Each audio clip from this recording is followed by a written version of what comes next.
pour ce que l'Esprit veut nous donner ce matin. Je vais vous inviter à tourner dans l'Évangile selon Luc au chapitre 2. Évangile selon Luc, chapitre 2, on va lire du verset 1 au verset 7. Pour introduire le sujet que l'Esprit veut nous donner ce matin.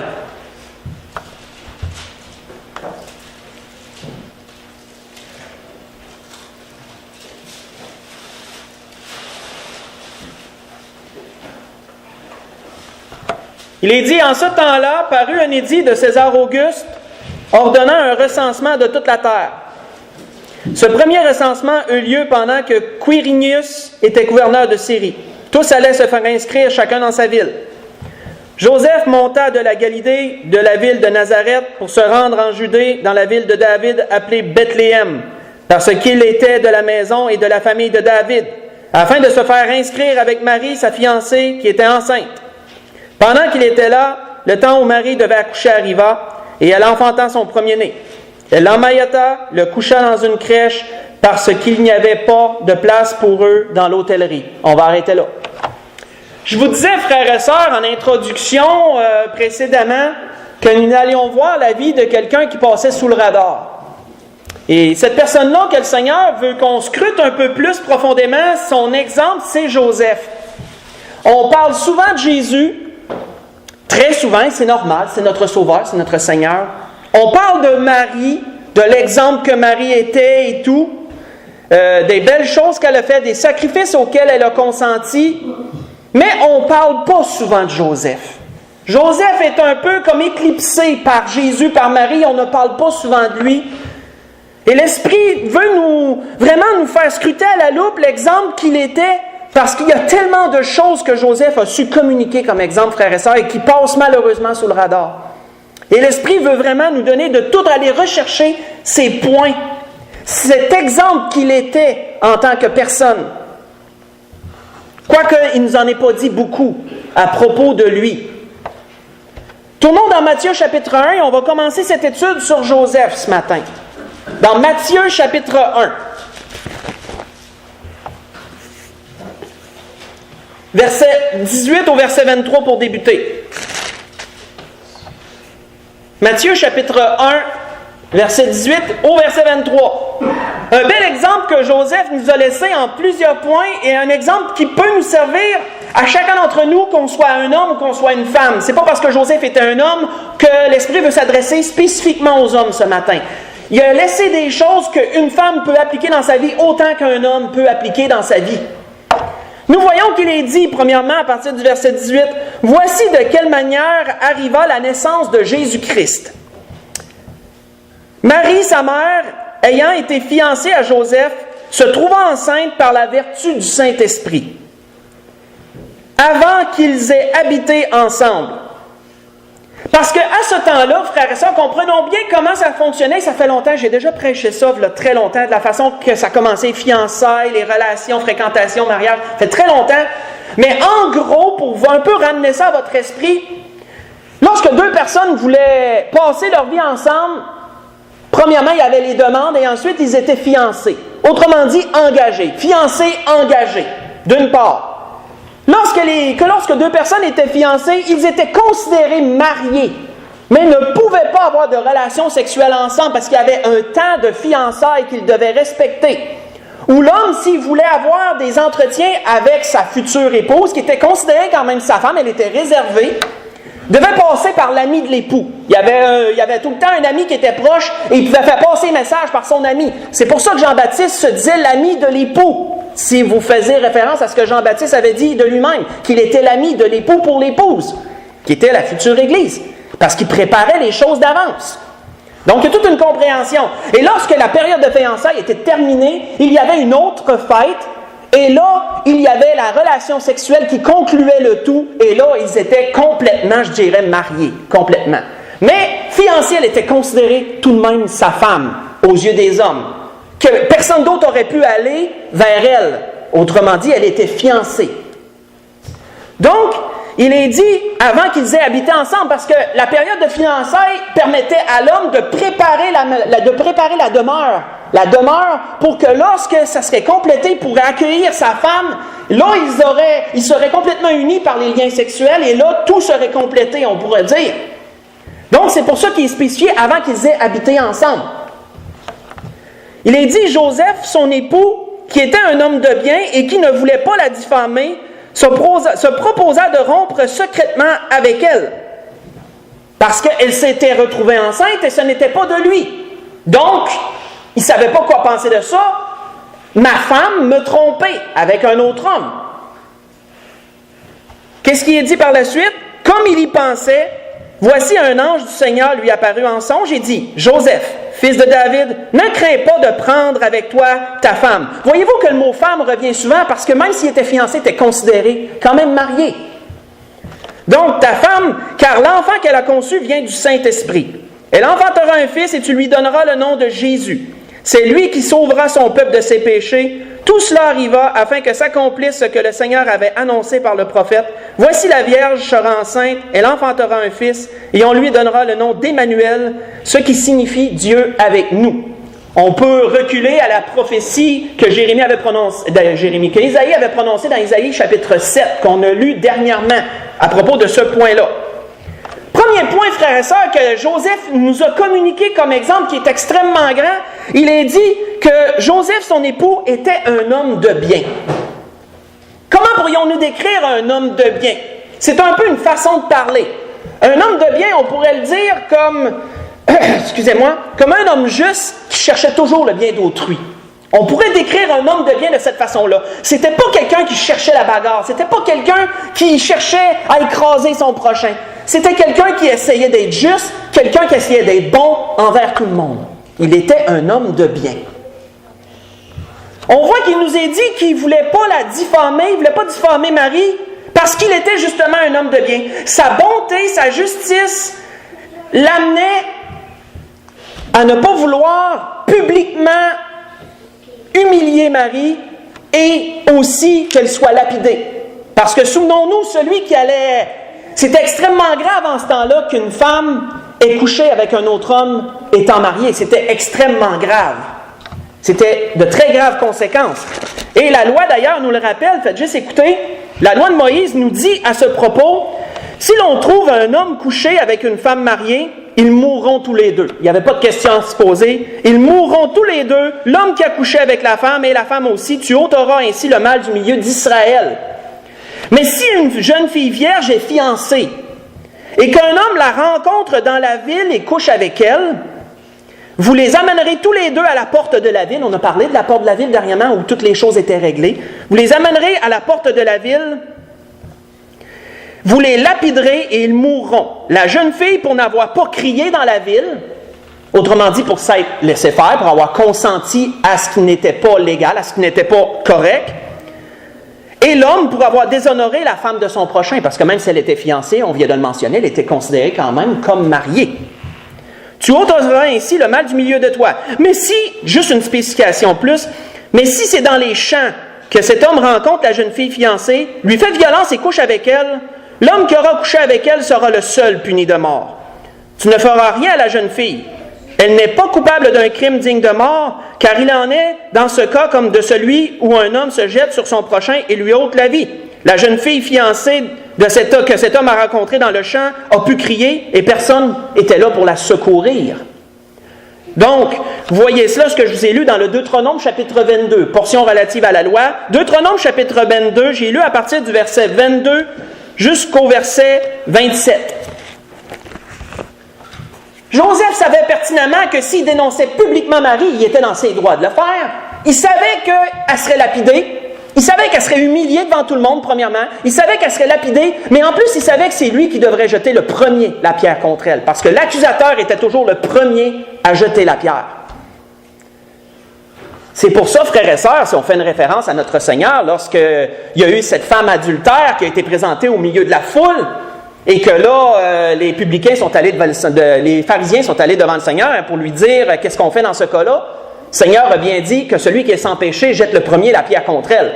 Autrement dit, que celui qui l'accuse, s'il se croit assez correct pour lancer la pierre, bien qu'il la lance. Et le Seigneur allait toucher à un point assez particulier quand il a dit cela. Donc, premièrement, Joseph était un homme de bien, ne voulait pas la diffamer, ne voulait pas qu'elle soit humiliée, ne voulait pas qu'elle soit lapidée. Il ne voulait pas sa mort, il ne voulait pas son mal, malgré qu'il aurait été dans ses droits de le faire. Il aurait été dans son droit de le faire. La Bible nous dit aussi, frères et sœurs, que Joseph voulait rompre secrètement avec elle. Joseph n'était pas un homme qui était, comment je pourrais dire, très extraverti. Pourquoi? Qu'est-ce qui m'amène à vous dire ça ce matin? L'Esprit m'a fait remarquer une chose. On n'entend jamais aucune citation que Joseph aurait dit dans les Écritures. On ne voit jamais un mot que Joseph aurait mentionné. On voit que Marie, elle a parlé à certaines reprises, mais voyez-vous que Joseph a déjà dit quelque chose? Si vous étudiez les endroits où on parle de Joseph, on dirait qu'il n'a jamais dit un mot, cet homme-là. Selon les Écritures, il n'y a rien qui nous est mentionné qui aurait déjà parlé. La Bible ne nous dit pas pourtant qu'il y avait un problème au niveau de la langue. La Bible ne nous dit pas qu'il était sourd ou qu'il était muet ou quelque chose comme ça. Donc, on peut en conclure que c'est un homme de peu de mots. C'était probablement un homme qui ne parlait pas beaucoup, mais qui agissait, par exemple. Un homme d'action, un homme très, comment je pourrais dire, très visible dans sa façon d'agir. Il démontrait, un homme très démonstratif, mais pas vraiment bavard. On pourrait le décrire comme ça, je crois. La Bible nous dit, si on saute au verset 25, de Matthieu, chapitre 1, il nous est dit, « Mais il ne la connut point jusqu'à ce qu'elle ait enfanté un fils auquel il donna le nom de Jésus. » Joseph, autrement dit, n'a pas eu de relation sexuelle avec sa femme avant qu'elle ait enfanté, avant qu'elle ait accouché de son premier-né. Ça, frères et sœurs, ça nous dit quelque chose. On sait qu'il y avait la fameuse période de fiançailles où l'homme ne devait pas coucher avec la femme, mais là, mettez-vous dans l'époque, tout le monde pensait qu'il avait transgressé cette période-là. Il a sûrement été très mal vu pour ça, eux. Marie et Joseph. Parce qu'elle était enceinte pendant cette période de fiançailles, ça veut dire que l'homme avait probablement sauté à la clôture avant... sauter à la clôture, c'est une façon de parler. C'était sa femme, mais c'était très mal vu. Ils ont probablement été très mal vus les deux. Joseph en particulier, parce qu'on voit que c'est souvent la faute de l'homme, parce que l'homme est plus fort que la femme, donc, autrement dit, ça ne l'aurait pas voulu, elle aurait pu crier, etc. Joseph a sûrement été très mal vu dans cette situation-là. Et il a su endurer ça pour Dieu.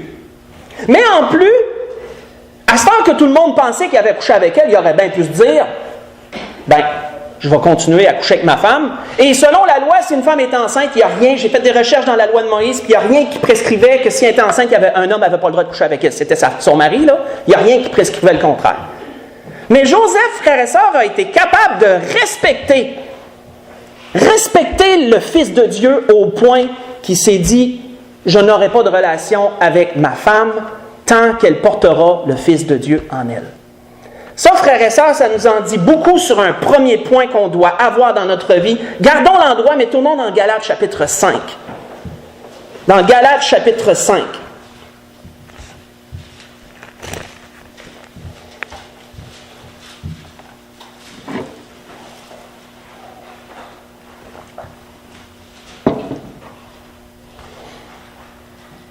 Galates chapitre 5, à partir du verset 22, où il nous est dit, « Mais le fruit de l'esprit, c'est l'amour, c'est la joie, c'est la paix, la patience, la bonté, la bienveillance, la foi, la douceur, la tempérance. La loi n'est pas contre ces choses. » Et verset 24 nous disant que ceux qui sont à Jésus-Christ ont crucifié la chair avec ses passions et ses désirs. Faisant directement référence, frères et sœurs, au dernier des fruits de l'esprit qui est la tempérance. Tempérance qui veut dire la maîtrise de soi au niveau des relations sexuelles, au niveau de tout ce qui est passion, de tout ce qui est désir. Modération, maîtrise de soi. C'est ce que veut dire le mot tempérance. Joseph, frères et sœurs, a su avoir assez de tempérance pour respecter sa femme et respecter le Fils de Dieu qui est en elle, tant qu'elle n'a pas accouché. La tempérance, frères et sœurs, c'est quelque chose qu'on doit avoir tous, chacun dans notre vie.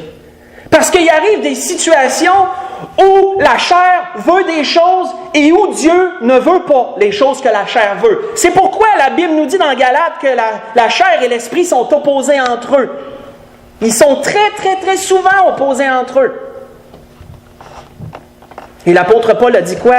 Crucifier la chair avec ses passions et ses désirs. Qui veut dire de volontairement faire mourir ces choses, de les faire taire quand on ne peut pas y laisser libre cours parce que Dieu ne le veut pas. Si nous sommes des gens qui avons une relation et qui ne sommes pas mariés, bien, la tempérance voudrait signifier qu'on ne laisserait pas libre cours à nos passions et nos désirs jusqu'à ce que nous soyons en droit de le faire. Ça peut arriver aussi pour des gens mariés où parfois la femme ou l'homme est indisposé et l'un comme l'autre doit user de tempérance, doit maîtriser ses passions et ses désirs parce que l'autre personne ne peut y consentir. Elle ne peut donner libre cours à ces choses pour maladie ou raison X, Y, Z. Là. La tempérance, frères et sœurs, est la maîtrise de soi. Et en tant qu'enfants de Dieu, nous avons l'Esprit de Dieu en nous et nous sommes capables de nous maîtriser. Si nous vivons selon l'Esprit, bien sûr, si nous laissons l'Esprit agir à travers nous, nous avons la capacité de maîtriser nos passions et nos désirs, mais il faut le vouloir. La tempérance, Joseph l'avait. Joseph l'avait, ça. Une autre chose, frères et sœurs, que Joseph avait, c'était le respect. C'était le respect. Le respect pour Dieu, frères et sœurs. Et un peu d'être tempérant, ça va nous amener à respecter Dieu. Indirectement, ça nous amène à là. Si on respecte Dieu, on va se réserver pour Dieu dans notre vie en toutes choses. Ça, c'est le respect pour Dieu. Le respect, selon le dictionnaire, veut dire sentiment de considération et d'égard envers quelqu'un. Tu sais, la personne, là, n'est pas là, à nos yeux. Elle est là, à nos yeux. Ça, c'est un respect. La personne, elle est là, à nos yeux. Un sentiment d'égard et de considération envers la personne, qui est manifesté par une attitude différente. Autrement dit, tu n'as pas peur de démontrer que tu as de la considération envers cette personne-là, que tu as un égard spécial envers elle. Le respect pour Dieu, frères et sœurs, est ce qui a amené Joseph à tolérer cette situation-là. Volontairement. Volontairement. On voit que David nous dit dans les psaumes ceci: « Fils de Dieu, rendez à l'Éternel la gloire et l'honneur. » Hein, l'honneur, c'est un très grand respect. Rendez à l'Éternel la gloire et l'honneur. Rendez à l'Éternel la gloire pour son nom. Adorez l'Éternel avec des ornements sacrés. Le respect pour Dieu, frères et sœurs, ce que je vous ai lu, c'est dans le psaume 29, verset 1 en passant. Le respect pour Dieu s'étend pas juste au niveau de la tempérance, ça s'étend tout dans notre vie. Ça va même aller jusqu'à s'étendre à notre habillement. Lorsqu'on vient adorer le Seigneur, ça va même aller jusque-là. Adorer l'Éternel avec des ornements sacrés. Les ornements, c'est quoi? C'est ce que tu as sur toi, c'est ce que tu portes. Nous devrions, frères et sœurs, rendre un culte à Dieu tout spécial lorsque nous venons ici, et pas juste de cœur, aussi d'habillement aussi. Devrait avoir des choses de réservées spécifiquement pour Dieu, ça fait partie du respect, ça. C'est très particulier le respect, frères et sœurs, lorsqu'on le considère dans tout son ensemble. C'est quelque chose. Rendez gloire à l'Éternel avec des ornements sacrés. Hein? Quand c'est sacré, c'est réservé pour Dieu. C'est sacré. Joseph, frères et sœurs, nous a démontré beaucoup de choses. Il nous a démontré, entre autres, c'est quoi être un homme de bien qu'on a vu. C'est quoi de vouloir le bien de son prochain. C'est quoi d'être quelqu'un qui cherche toujours à être juste en toutes choses, au mieux de notre personne. Il a démontré c'était quoi la tempérance. Il a démontré c'était quoi le respect. Continuons. Tournons dans Genèse, chapitre 49. On va aller toucher à un autre sujet qui concernait Joseph qu'on ne pense pas nécessairement. Dans Genèse, chapitre 49.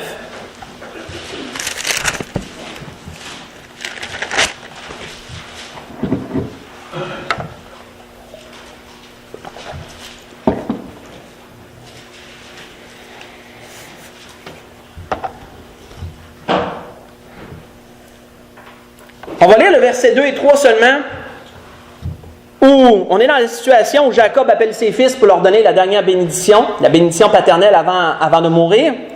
Et il dit, « Rassemblez-vous et écoutez, fils de Jacob, écoutez Israël, votre père. » Il dit, « Ruben, toi mon premier-né, ma force et les prémices de ma vigueur, supérieur en dignité et supérieur en puissance. » Arrêtons là. « Toi mon premier-né. » Vous savez, à ce temps-là, frères et sœurs, là, notre premier-né mâle, là, c'était de l'or en barre. C'était quelque chose d'avoir la chance d'avoir un premier-né mâle. L'homme est, je veux dire, à ce temps-là, c'est sûr, on ne peut pas se le cacher, l'homme était plus prisé que la femme, malheureusement, pour certaines raisons de l'époque, l'homme était plus prisé, mais si tu avais un premier-né mâle, c'était de l'or en barre, c'était ton cadeau, ça, c'était un cadeau que Dieu te donnait. Sommes-nous déjà arrêtés, frères et sœurs, sur le fait que Joseph n'a pas eu de premier-né mâle? Ça y appartenait même pas. Le premier-né mâle que sa femme a eu appartenait à Dieu. Et il a consenti à ce sacrifice-là volontairement. C'est quelque chose, frères et sœurs, quand on pense tout ce que ça symbolisait, ce que ça représentait d'avoir un premier-né mâle, il n'a même pas eu la chance d'avoir ça. C'est Dieu qui l'a pris, cette chance-là. Puis Joseph a été capable d'accepter ça. Et la Bible nous dit, frères et sœurs, ne nous dit pas qu'il l'a aimé moins. Hein? Joseph a aimé Jésus comme son fils. Joseph a été un père adoptif. Ce qu'on comprend comme un père adoptif, c'est ça que Joseph a été. Il a adopté, ni plus ni moins, l'enfant Jésus, puisqu'il ne venait pas de lui, mais il l'a pris comme son propre fils. Il l'a éduqué comme son propre fils. Comme si c'était son premier-né. Mais ce n'était pas à lui. Ce n'était pas son premier-né à lui. Mais il a accepté ça. Sans dire un mot, de sorte que tout le monde pensait que Jésus était le premier-né de Joseph. Mais en vérité, Joseph savait que ce n'était pas le cas. Puis il l'a respecté et il a agi comme si ça l'était. Il a aimé Jésus comme s'il était son propre fils. C'est quelque chose, frères et sœurs. C'est tout un sacrifice. Et parfois, frères et sœurs, pour Dieu, on va en avoir à faire des sacrifices dans notre vie, qui peut-être aux yeux des autres paraîtront même pas. Mais nous, on le sait. Et Dieu le sait. Et Dieu, frères et sœurs, se souvient de toutes ces choses-là. Dieu sait se souvenir de toutes ces choses-là. Tournons dans Matthieu chapitre 16. Continuons. Matthieu chapitre 13, excusez-moi, j'ai dit 16. Matthieu chapitre 13. À partir du verset 53.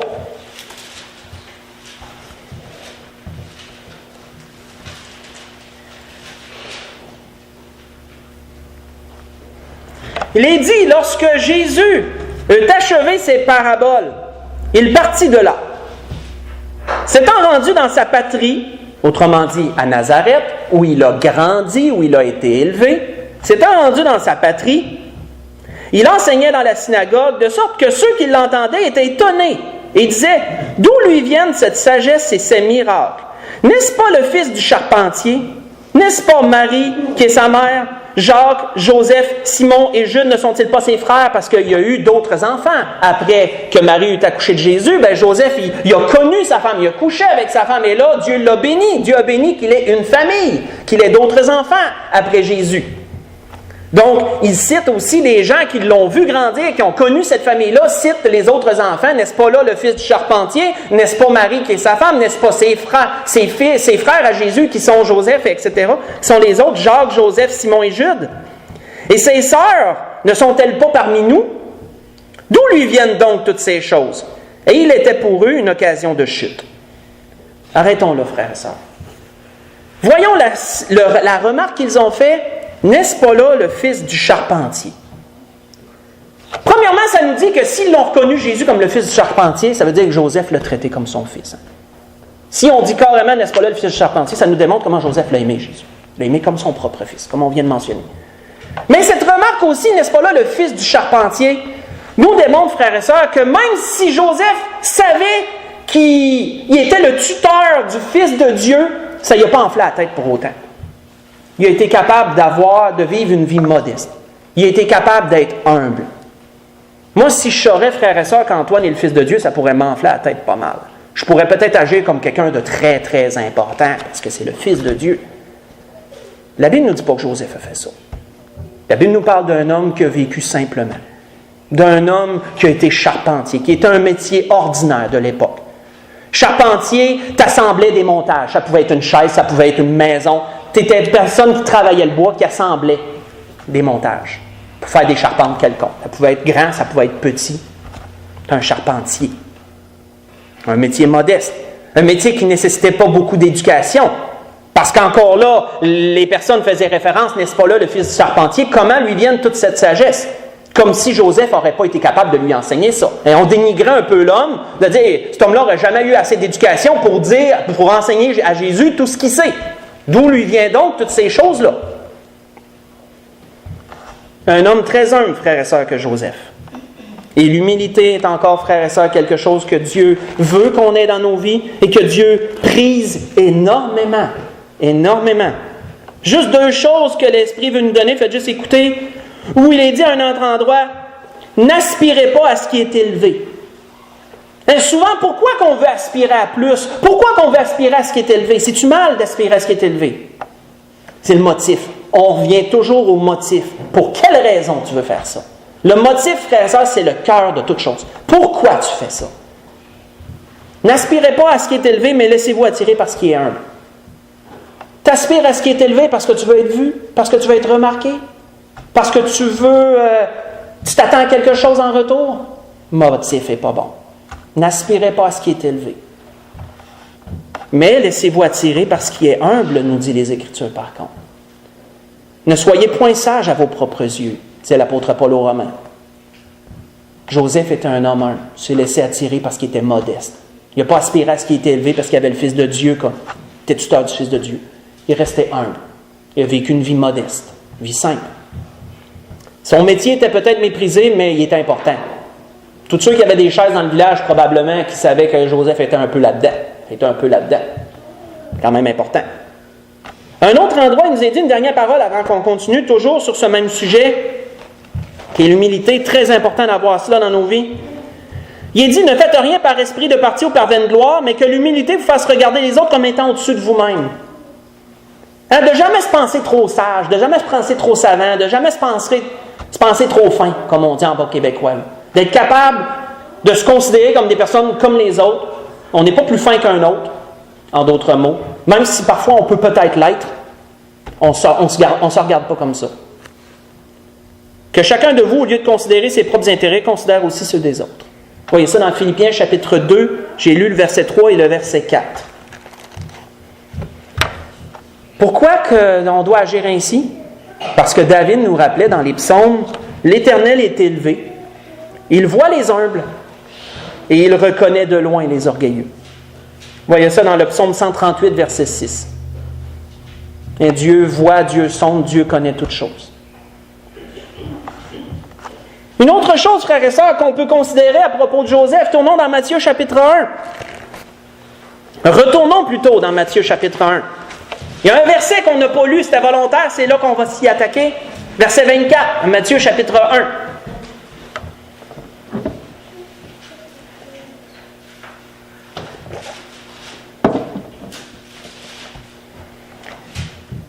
Il est dit, Joseph, après que l'ange le avertit, ta femme Marie, elle t'a pas trompé, c'est l'Esprit qui est venu sur elle, elle porte le Fils de Dieu, c'est afin que les Écritures s'accomplissent, etc. Après que l'ange lui a donné des prescriptions précises, lorsqu'il va venir au monde, tu vas l'appeler Jésus, etc. Parce qu'à ce temps-là, l'homme décidait du nom de l'enfant, et souvent l'enfant portait le même nom que son père, un peu pour continuer un peu la lignée. Mais là, le nom allait différer totalement du nom de son père. Il allait s'appeler Jésus. Et si vous vous souvenez, lorsque Élisabeth et Zacharie, qui étaient le père et la mère de Jean dit le Baptiste, ben Zacharie avait été visité de la même façon, hein, puis son nom ne sera pas Zacharie, à cet enfant-là, ça va être Jean. Encore là, presque un nom précis, parce que ça allait un peu s'écarter de la tradition d'avoir le même nom que le père. Donc, cet enfant-là va s'appeler Jésus. Prescription, mais qu'est-ce qu'il dit au verset 24? Il dit, Joseph s'étant réveillé, fit ce que l'ange du Seigneur lui avait ordonné, et il prit sa femme avec lui.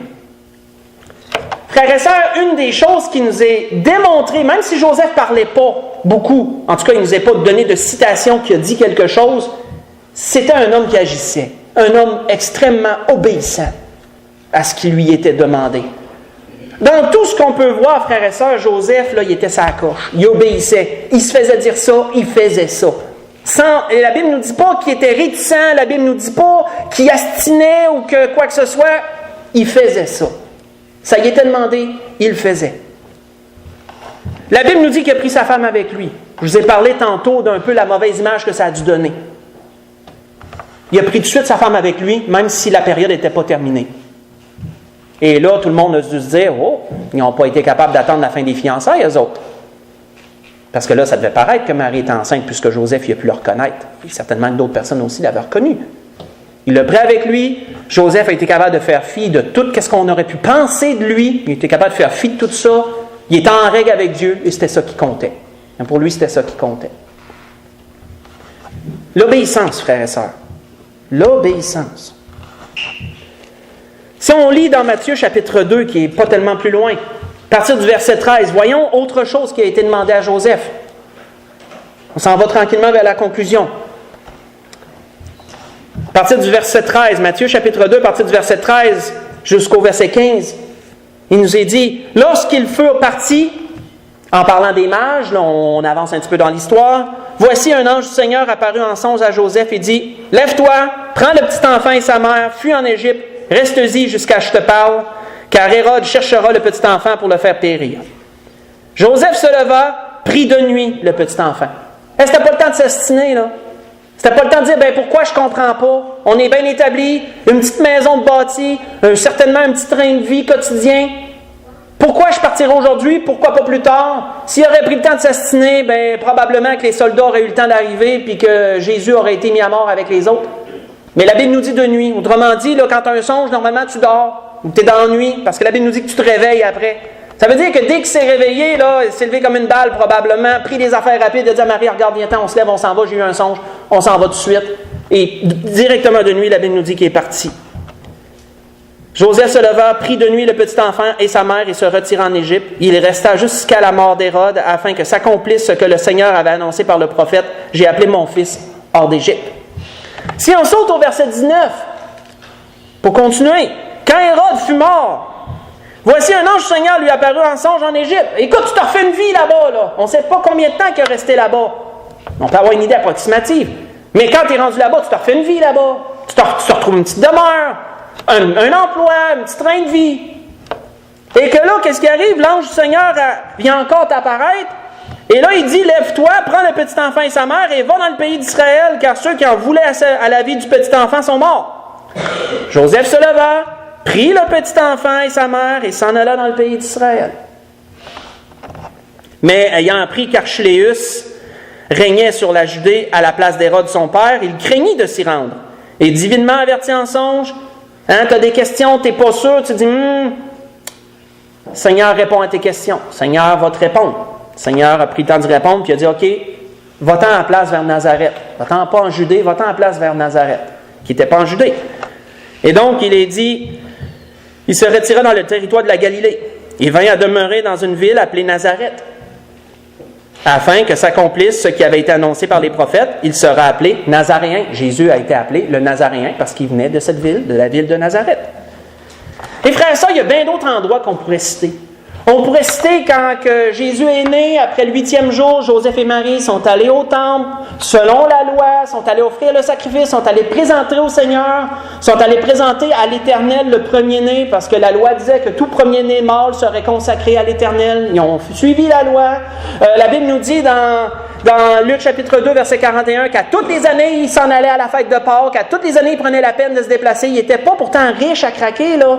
Mais il prenait la peine d'aller célébrer Pâques à Jérusalem selon ce que la loi disait. Un homme extrêmement obéissant. Un exemple d'obéissance vraiment grande. On peut voir, frères et sœurs, en bien des choses que Joseph, même s'il ne nous a pas parlé de grand-chose de lui, a été un modèle en beaucoup de choses.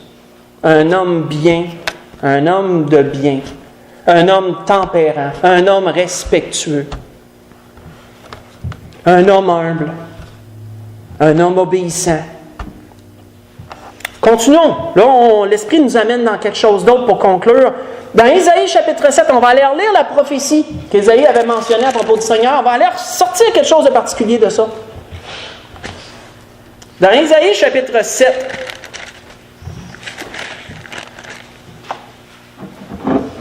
ça va être dans la conclusion du message que l'Esprit voulait nous donner ce matin.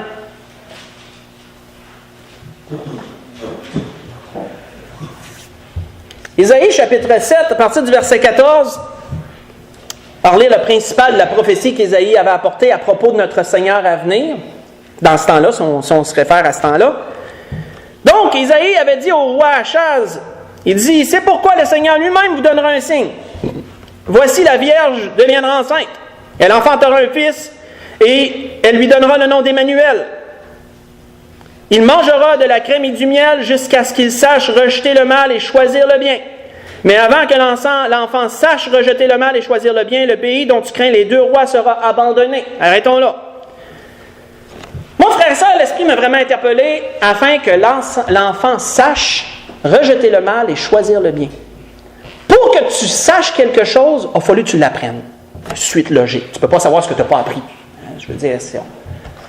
Jésus a dû apprendre à rejeter le mal et à choisir le bien. Parce que souvenez-vous qu'un enfant est dans une période d'innocence. Hein?